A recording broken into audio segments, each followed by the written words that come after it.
ಇದು SS digital channel, Shri ಸುಮಂಗಲಿ digital channel. ನೀವು ನೋಡ್ತಾ ಇದ್ದೀರಿ ಸುದ್ದಿ ಸಮಯ, ಸ್ಥಳೀಯ ಸುದ್ದಿಗಳಿಗಾಗಿ. ಸುದ್ದಿ ಸಮಯದ ಪ್ರಾಯೋಜಕರು Mahalakshmi jewellers, gold hub, main road, Kalaburagi.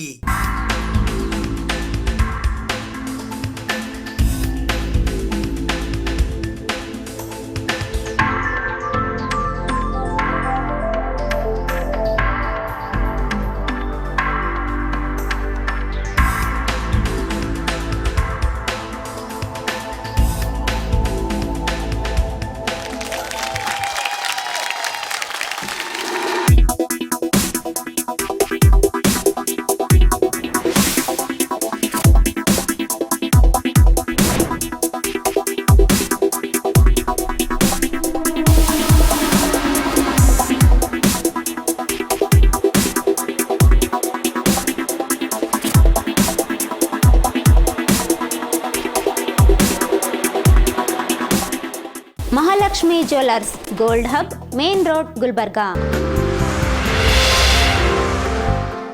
ಸುದ್ದಿ ಸಮಯಕ್ಕೆ ಸ್ವಾಗತ. ನಾನು RJ ಮಂಜು ಹಿರೋಳಿ. ಇಂದಿನ ದಿನಮಾನಗಳಲ್ಲಿ ಲಿಂಗಾಯತಕ್ಕೆ ಪ್ರತ್ಯೇಕ ಧರ್ಮ ಕೇಳುವುದು ಅನಿವಾರ್ಯವಾಗಿದೆ ಎಂದು ಚಲನಚಿತ್ರ ನಟರಾದ ಚೇತನ್ ಅಹಿಂಸಾ ಅವರು ಕಲಬುರಗಿ ನಗರದಲ್ಲಿ ಬಸವ ಜಯಂತಿ ಉತ್ಸವ ಕಾರ್ಯಕ್ರಮದಲ್ಲಿ ಭಾಗವಹಿಸಿ ತಮ್ಮ ಅಭಿಮತ ವ್ಯಕ್ತಪಡಿಸಿದ್ದಾರೆ. ಬುದ್ಧನ ನಂತರ ವೈದಿಕ ಮತ್ತು ಅಸಮಾನತೆ ವಿರುದ್ಧ ಹೋರಾಡಿದ ಬಸವಾದಿ ಶರಣರ ತತ್ವಗಳನ್ನು 21ನೇ ಶತಮಾನಕ್ಕೆ ತರುವ ಅನಿವಾರ್ಯತೆ ಇದ್ದು, ಇಂದಿನ ದಿನಮಾನದಲ್ಲಿ ಲಿಂಗಾಯತಕ್ಕೆ ಪ್ರತ್ಯೇಕ ಧರ್ಮ ಕೇಳುವುದು ಅನಿವಾರ್ಯವಾಗಿದೆ ಎಂದು ನಟ ಚೇತನ್ ಅಹಿಂಸಾ ಅಭಿಮತ ವ್ಯಕ್ತಪಡಿಸಿದ್ದಾರೆ. ಕಲಬುರಗಿ ನಗರದ ಜಗತ್ ವೃತ್ತದಲ್ಲಿ ಜಾಗತಿಕ ಲಿಂಗಾಯತ ಮಹಾಸಭಾ ಜಿಲ್ಲಾ ಘಟಕ, ಬಸವ ಪರ ಸಂಘಟನೆಗಳು ಹಾಗೂ ಕಾಯಕ ಶರಣರ ಒಕ್ಕೂಟ ಇವುಗಳ ಸಂಯುಕ್ತ ಸಂಘಟನೆಗಳ ಆಶ್ರಯದಲ್ಲಿ ಆಯೋಜಿಸಿದ್ದ ಬಸವ ಜಯಂತಿ ಉತ್ಸವದಲ್ಲಿ ಅವರು ಮಾತನಾಡಿದರು. ಹಿಂದೂ ರಾಷ್ಟ್ರದ ಪರಿಕಲ್ಪನೆ ಇಟ್ಟುಕೊಂಡಿದ್ದ ಸಮೂಹವೊಂದು ಅಲ್ಪಸಂಖ್ಯಾತರ ವಿರುದ್ಧ ಕಿಡಿಕಾರುತ್ತಿದೆ. ಹಿಂದೂಗಳು ನಾವೆಲ್ಲ ಒಂದೇ ಎಂಬ ಸುಳ್ಳು ಭ್ರಮೆ ಕಲ್ಪಿಸಿ ನಮ್ಮೆಲ್ಲರನ್ನು ಅದರೊಳಗೆ ಸೇರಿಸಿಕೊಳ್ಳಲಾಗಿದೆ. ದಲಿತರು ಮತ್ತು ಲಿಂಗಾಯತರು ಹಿಂದೂಗಳಲ್ಲ ಎಂದು ಅಹಿಂಸಾ ಪ್ರತಿಪಾದಿಸಿದರು. ಅಲ್ಪಸಂಖ್ಯಾತ ಧರ್ಮಗಳಿಗೆ ನೀಡಿರುವ ಮಾನ್ಯತೆಯನ್ನು ಲಿಂಗಾಯತ ಧರ್ಮಕ್ಕೂ ನೀಡಬೇಕು, ಇಲ್ಲದಿದ್ದರೆ ಆ ಧರ್ಮಗಳಿಗೆ ನೀಡಿರುವ ಮಾನ್ಯತೆಯನ್ನು ರದ್ದು ಮಾಡಬೇಕು ಎಂದು ನಟ ಚೇತನ್ ಅಹಿಂಸಾ ಒತ್ತಾಯಿಸಿದರು.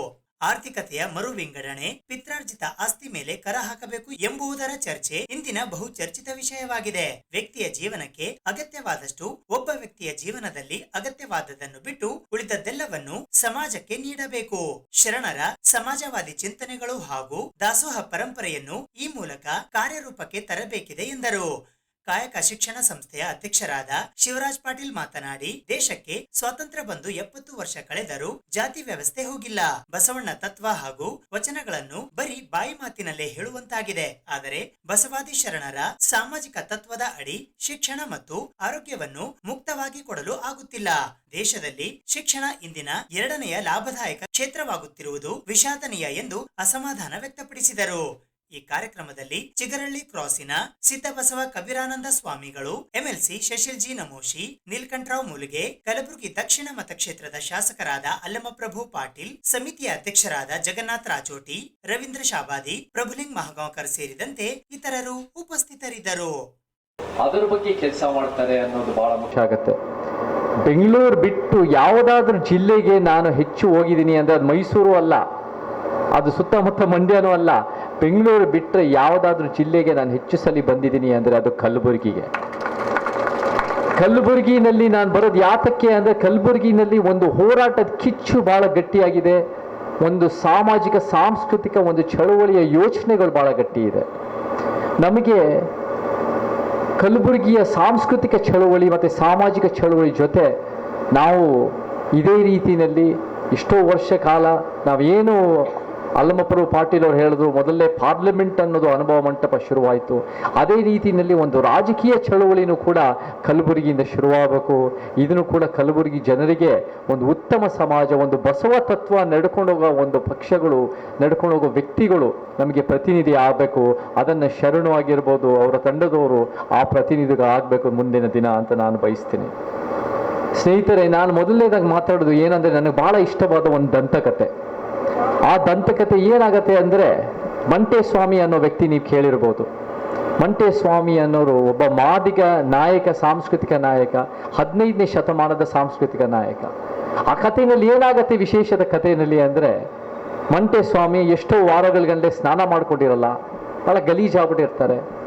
ಅವನ ಹೆಗಲ್ ಮೇಲೆ ಒಂದು ಕರು ಹಾಕೊಂಡಿರ್ತಾರೆ, ಯಾಕಂದ್ರೆ ದನ ತಿಂತಾರೆ ಅನ್ನೋ ವ್ಯಕ್ತಿ. ಆಮೇಲೆ ಕೈನಲ್ಲಿ ಒಂದು ಹೆಂಡ ಇಟ್ಕೊಂಡಿರ್ತಾರೆ, ಹೆಂಡ ಬಾಟಲ್ಲು. ಅವ್ರು ಹೋಗ್ಬಿಟ್ಟು, ಇದು 15ನೇ ಶತಮಾನ, ಇದು ದಂತಕಥೆ, 12ನೇ ಶತಮಾನದ ಕಲ್ಯಾಣ ಅಂತ ನಮ್ಗೆ ಗೊತ್ತಿದೆ. ಬಟ್ ಇದರಲ್ಲಿ 15ನೇ ಶತಮಾನದ ವ್ಯಕ್ತಿ ಮಂಟೇಸ್ವಾಮಿ ಹೋಗಿ ಕಲ್ಯಾಣದ ಬಾಗಿಲ ಹತ್ರ ಬರ್ತಾರೆ. ಕಲ್ಯಾಣದ ಬಾಗಿಲ ಹತ್ರ ಬಂದಾಗ ಅಲ್ಲಿರೋ ಶರಣರು ಯಾರಪ್ಪ ಹೊರಗೆ ನೋಡಿದ್ರೆ, ನೀನ್ ಕೊಳಕ, ನೀನು ಒಳಗೆ ಬರೋಕ್ಕಾಗಲ್ಲ, ನೀನೇನು, ನಾನು ಒಳಗೆ ಬರಬೇಕು ಅಂತ. ಆ ವಿಚಾರ ಬಸವಣ್ಣವ್ರ ಕಿವಿಗೆ ಬೀಳುತ್ತೆ. ಬಸವಣ್ಣವ್ರು ಯಾರು ಬಂದಿದ್ದಾರೆ, ಹೀಗೀಗೆ ಬಂದಿದ್ದಾರೆ ಮಂಟೇಸ್ವಾಮಿ ಅಂತ. ಅವನೇ ನಿಜವಾದ ಶರಣ, ಅವನ್ನ ಒಳಗೆ ಬಿಡಿ ಇವಾಲೆ ಅಂತ ಹೇಳ್ತಾರೆ. ಅಂದ್ರೆ ಏನಿದಕ್ಕೆ ಅರ್ಥ ಅಂದ್ರೆ, ನಮ್ಮವರು ಅಂದ್ರೆ ಯಾರು?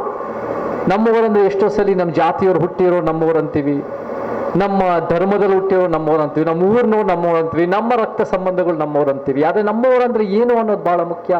ನಮ್ಮವರಂದ್ರೆ ನಮ್ಮ ಸಿದ್ಧಾಂತ ಅಳವಡಿಸ್ಕೊಂಡಿರೋ ನಮ್ಮವರು. ಆ ಶರಣ ತತ್ವ ಸಿದ್ಧಾಂತ ಅಳವಡಿಸ್ಕೊಂಡಿರೋರು ಬರೀ ಶರಣರು ಕಲ್ಯಾಣದಲ್ಲಷ್ಟೇ ಅಲ್ಲವ, ಬಸವಣ್ಣವರಷ್ಟೇ ಅಲ್ಲ. ಆ ಶರಣ ತತ್ವನ ಅಳವಡಿಸ್ಕೊಂಡಿದ್ದು ಮಂಟೇಸ್ವಾಮಿ ಅವರ ರೀತಿಯಲ್ಲೂ ಕೂಡ ಹೌದು. ಸೊ ಈ ಒಂದು ಒಳಗೊಳ್ಳುವಿಕೆ, ಈ ಒಂದು ಸೈದ್ಧಾಂತಿಕ ಒಳಗೊಳ್ಳುವಿಕೆ ನಮಗೆ ಬಹಳ ಮುಖ್ಯ ಆಗತ್ತೆ. ಆ ಸಿದ್ಧಾಂತ ಅನ್ನೋದು ಏನು? ಆ ಸಿದ್ಧಾಂತದ ಹುಡುಕಾಟದಲ್ಲಿ ನಾನು ಕೂಡ ಬಹಳ ವರ್ಷ ಇದ್ದೆ. ನಾನು ಹುಟ್ಟಿದ್ದು ಬೆಳೆದಿದ್ದು ಏನು ನನಗೆ ಪರಿಚಯ ಮಾಡಿದ್ದು ಶರಣು ಅವರು. ನಾನು ಹುಟ್ಟಿದ್ದು ಬೆಳೆದಿದ್ದು 23 ವರ್ಷ ಇದ್ದಿದ್ದು ಅಮೆರಿಕದಲ್ಲೂ ಕೂಡ ನನಗೆ ಬಸವ ತತ್ವ, ಶರಣ ತತ್ವದ ಬಗ್ಗೆ ಭಾಳ ಆಸಕ್ತಿ. ಚಿಕ್ಕ ವಯಸ್ಸಲ್ಲೂ ನಾನು ವಚನಗಳು ಓದ್ತಾ ಇದ್ದೆ, ನಾನು ವಚನಗಳು ಕೇಳ್ತಾ ಇದ್ದೆ. ಮತ್ತು ನಾನು ಕುವೆಂಪು, ಬೇರೆ ಬೇರೆ ಸಾಹಿತ್ಯ, ಕನ್ನಡದ ಬಗ್ಗೆ ಭಾಳ ಆಸಕ್ತಿ.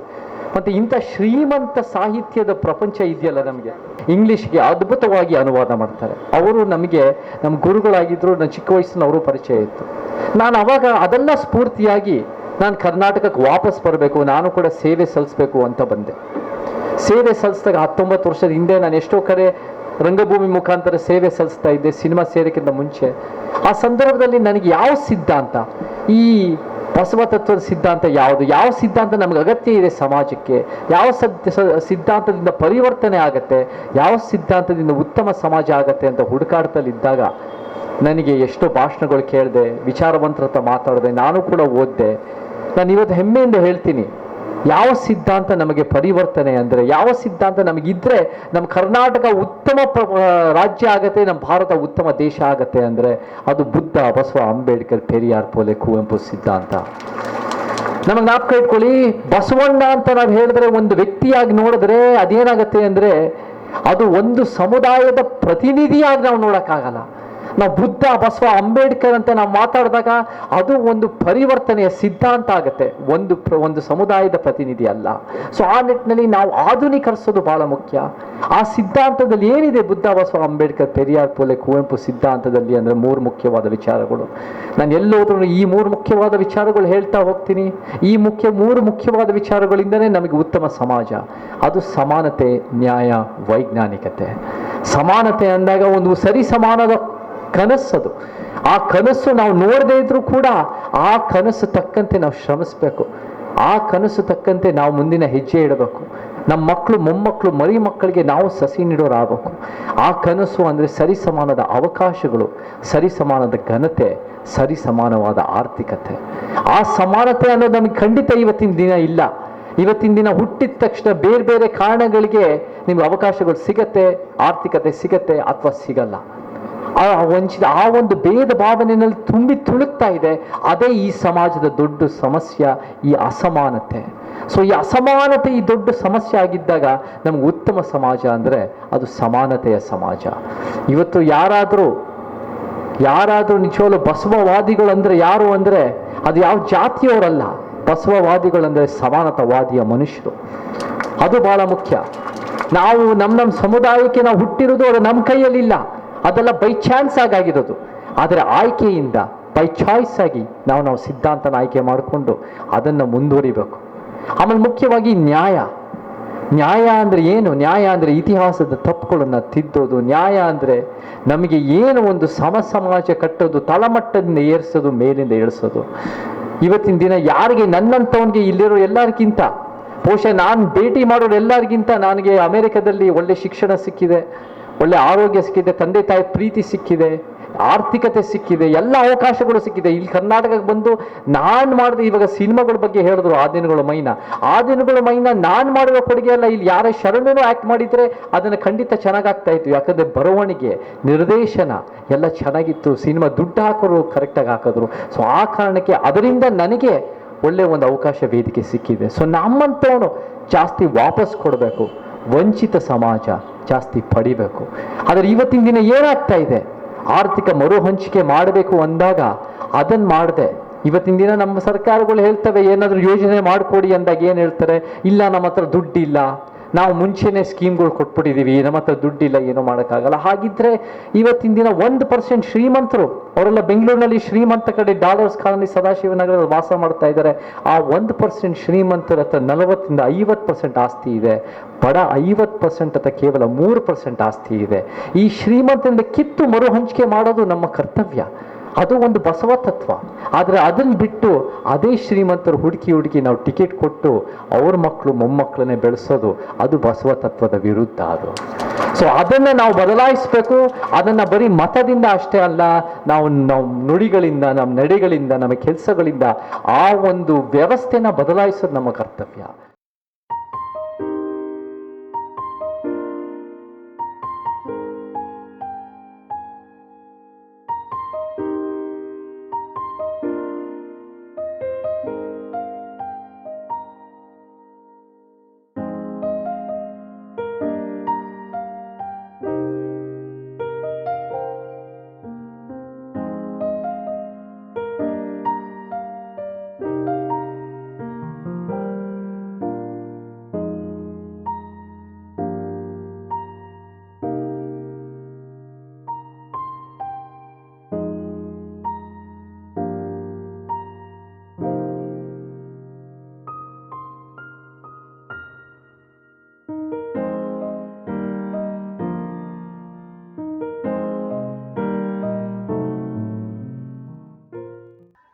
ಹತ್ತನೇ ಪರೀಕ್ಷೆಯ ಕನ್ನಡದಲ್ಲಿ ಅತಿ ಹೆಚ್ಚು ಅಂಕ ಪಡೆದ ವಿದ್ಯಾರ್ಥಿಗಳಿಗಾಗಿ ಮೇ 17ರಂದು ಕಲಬುರಗಿ ನಗರದ ಕನ್ನಡ ಭವನದಲ್ಲಿ 10ರ ಕನ್ನಡಕ್ಕೆ ಗುಣಾಗ್ರಣಿ ಪ್ರಶಸ್ತಿ ಪ್ರದಾನ ಸಮಾರಂಭ ಹಮ್ಮಿಕೊಳ್ಳಲಾಗಿದೆ ಎಂದು ಜಿಲ್ಲಾ ಕನ್ನಡ ಸಾಹಿತ್ಯ ಪರಿಷತ್ತಿನ ಅಧ್ಯಕ್ಷರಾದ ವಿಜಯಕುಮಾರ್ ಪಾಟೀಲ್ ತೇಗಲತಿಪ್ಪಿ ಅವರು ತಿಳಿಸಿದ್ದಾರೆ.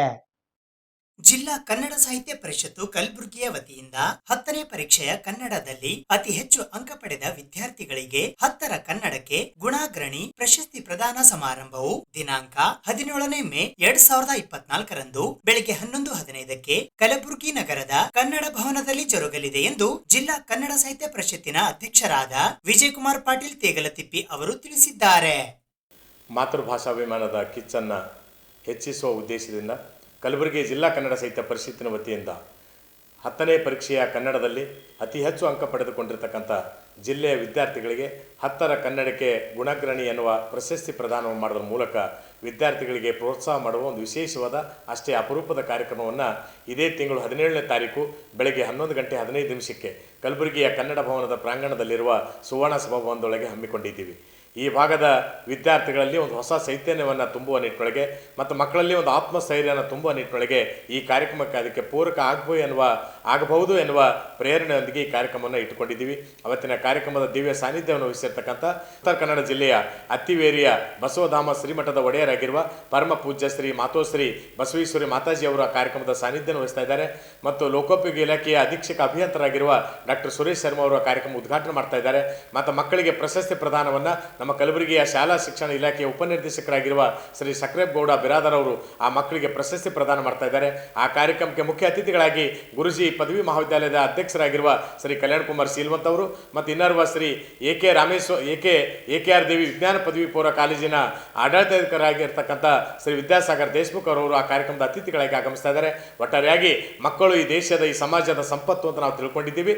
ಆ ಸಂಪತ್ತನ್ನು ಉಳಿಸಿಕೊಂಡು ಬೆಳೆಸ್ಕೊಂಡು ಹೋಗುವ ಬಹಳ ದೊಡ್ಡ ಜವಾಬ್ದಾರಿ ಇವತ್ತಿನ ಸಮಾಜದ ಮೇಲೆ ಇದೆ ಎನ್ನುವ ಭಾವನೆ ಇಟ್ಟುಕೊಂಡು ಈ ಕಲಬುರಗಿ ಜಿಲ್ಲಾ ಕನ್ನಡ ಸಾಹಿತ್ಯ ಪರಿಷತ್ತಿನ ವತಿಯಿಂದ ಈ ರೀತಿಯಾಗಿರ್ತಕ್ಕಂಥ ಪ್ರತಿಭಾ ಪುರಸ್ಕಾರದ ಕಾರ್ಯಕ್ರಮ ಹಮ್ಮಿಕೊಳ್ಳೋದ್ರ ಮೂಲಕ ಮಕ್ಕಳಲ್ಲೂ ಕೂಡ ಒಂದಿಷ್ಟು ಕನ್ನಡದ ಬಗ್ಗೆ ಅಭಿಮಾನ ಮೂಡಿಸೋದ್ರ ಜೊತೆಗೆ ಕನ್ನಡ ಕಟ್ಟುವ ಕಾಯಕದೊಳಗೆ ಮತ್ತಷ್ಟು ಈ ಮಕ್ಕಳನ್ನು ತಯಾರು ಮಾಡಬೇಕೆನ್ನುವ ಉದ್ದೇಶನ ಇಟ್ಟುಕೊಂಡು ಈ ಕಾರ್ಯಕ್ರಮವನ್ನು ಹಮ್ಮಿಕೊಂಡಿದ್ದೀವಿ.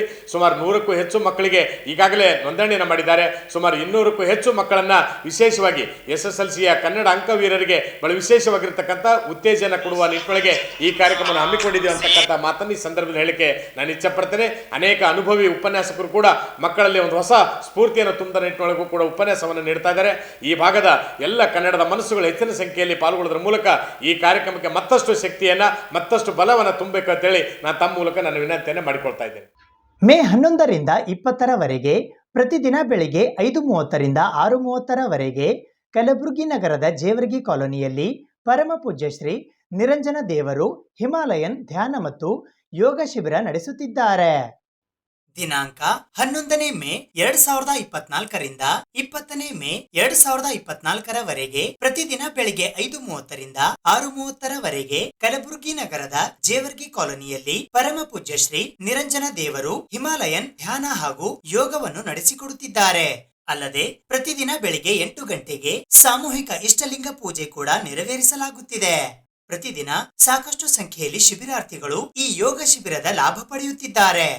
ಈ ಸಂದರ್ಭದಲ್ಲಿ ಶರಣ ಅಯ್ಯಣ್ಣ ನಂದಿ, ಶರಣ ಪರಮೇಶ್ವರ್ ಶಟ್ಕಾರ್, ಶರಣ ಶಿವಕುಮಾರ್ ಧರ್ಮಗೊಂಡ್, ಶರಣ ಆದಪ್ಪ ಬಗಲಿ, ಶರಣ ಡಾಕ್ಟರ್ ಸಂಜೀವ್ ಕುಮಾರ್ ಶಟ್ಕಾರ್, ಶರಣ ಸಿದ್ದರಾಮ್ ವಾಲಿ, ಶರಣ ಮಹಂತೇಶ್ ಕೊಣ್ಣೂರ್, ಶರಣ ಸುಭಾಷ್ ಡೆಂಕಿ, ಶರಣ ಸುಭಾಷ್ ಎಕ್ಲೂರ್, ಶರಣ ರಾಜು ಸಿನ್ನೂರ್, ಶರಣ ಪ್ರಸನ್ನ ವಾಂಜರ್ಖೇಡೆ ಸೇರಿದಂತೆ ಇತರರು ಉಪಸ್ಥಿತರಿದ್ದರು. ಮೌನವೇ ಕೂಡಲ ಸಂಗಮ ದೇವ, ಮೌನವೇ ಕೂಡಲ ಸಂಗಮ ದೇವ, ಮೌನವೇ ಕೂಡಲ ಸಂಗಮ ದೇವ, ಮೌನವೇ ಕೂಡಲ ಸಂಗಮ ದೇವ. ಅಯ್ಯ ಎಂದು ಕರೆಯುತ್ತಲಿದ್ದೇನೆ, ಅಯ್ಯ ಎಂದು ಕರೆಯುತ್ತಲಿದ್ದೇನೆ, ಅಯ್ಯ ಎಂದು ವರಲುತ್ತಲಿದ್ದೇನೆ, ಅಯ್ಯ ಎಂದು ವರಲುತ್ತಲಿದ್ದೇನೆ. ಓ ಎನ್ನಲಾಗದೆ ಅಯ್ಯ, ಓ ಎನ್ನಲಾಗದೆ ಅಯ್ಯ, ಓ ಎನ್ನಲಾಗದೆ ಅಯ್ಯ, ಓ ಎನ್ನಲಾಗದೆ ಅಯ್ಯ, ಓ ಎನ್ನಲಾಗದೆ ಅಯ್ಯ, ಓ ಎನ್ನಲಾಗದೆ ಅಯ್ಯ. ಇದು ಇವತ್ತಿನ ಸುದ್ದಿ ಸಮಯ. ಸ್ಥಳೀಯ ಸುದ್ದಿಗಳಿಗಾಗಿ ನೋಡ್ತಾ ಇರಿ ಸುದ್ದಿ ಸಮಯ. ನಿಮ್ಮ ನೆಚ್ಚಿನ ಸುದ್ದಿ ಸಮಯವನ್ನು ಡೆನ್ ಸೆಟಾಪ್ ಬಾಕ್ಸ್ನ ಚಾನೆಲ್ ಸಂಖ್ಯೆ 746ರಲ್ಲಿ ಪ್ರತಿದಿನ ರಾತ್ರಿ 9 ಗಂಟೆಗೆ, ಮರುಪ್ರಸಾರ ರಾತ್ರಿ 10 ಗಂಟೆಗೆ ಮತ್ತು ಮರುದಿನ ಬೆಳಗ್ಗೆ 8 ಗಂಟೆ ಮತ್ತು 9 ಗಂಟೆಗೆ ವೀಕ್ಷಿಸಬಹುದು. ಇದು SS ಡಿಜಿಟಲ್ ಚಾನಲ್, ಶ್ರೀ ಸುಮಂಗಲಿ ಡಿಜಿಟಲ್ ಚಾನಲ್. ನೀವು ನೋಡ್ತಾ ಇದ್ದೀರಿ ಸುದ್ದಿ ಸಮಯ, ಸ್ಥಳೀಯ ಸುದ್ದಿಗಳಿಗಾಗಿ. ಸುದ್ದಿ ಸಮಯದ ಪ್ರಾಯೋಜಕರು Mahalakshmi jewellers, gold hub, main road, Kalaburagi.